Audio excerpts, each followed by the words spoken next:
تصادم کی طرف بڑھ رہی ہے۔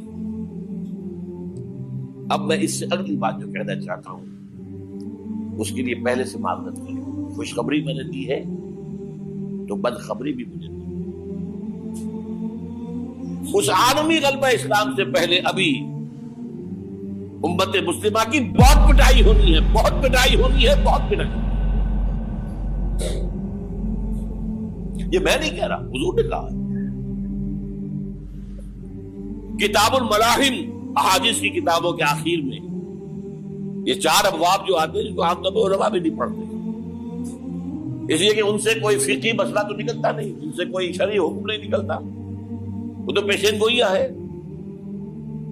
کتاب الفتن کیسے کیسے فتنے اٹھیں گے، کتاب الملاحم کیسی کیسی جنگیں ہوں گی، کتاب اشراط الساعہ قیامت کی علامات کیا ہوگی، کتاب علامات القیامہ یہ کیا ہوں گے، ان ابواب کو پڑھیے تو آپ کو معلوم ہوگا اس دور کے آنے سے پہلے ابھی امت مسلمہ پر اللہ کے عذاب کے بہت سخت کوڑے پڑتے۔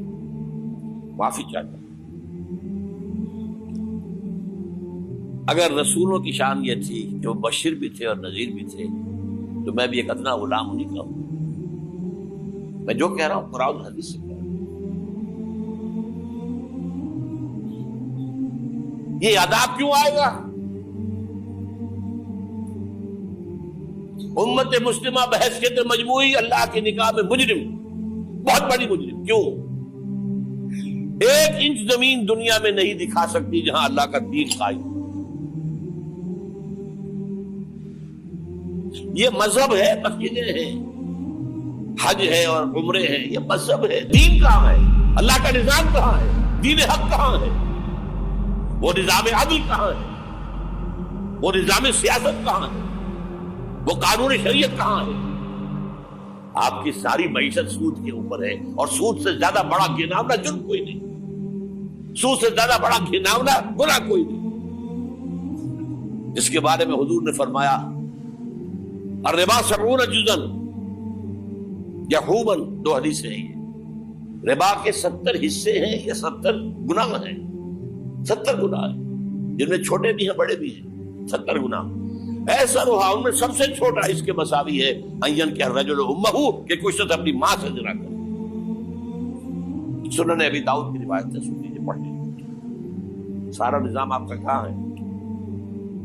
تجارت ہو تو اس پر ہے، زراعت ہو تو اس پر ہے، بیج لیا تھا تو سودی قرضے پہ لیا تھا، اس کے بعد جو اس کے لیے کھاد خریدی تھی سودی قرضے پہ خریدی تھی، پیسٹی سائڈز خریدے تھے سودی قرضے پہ خریدے تھے، اس کے بعد اگر کوئی ہارویسٹر لیا ہے، کوئی اور لیا، ٹریکٹر لیا تو سودی قرض۔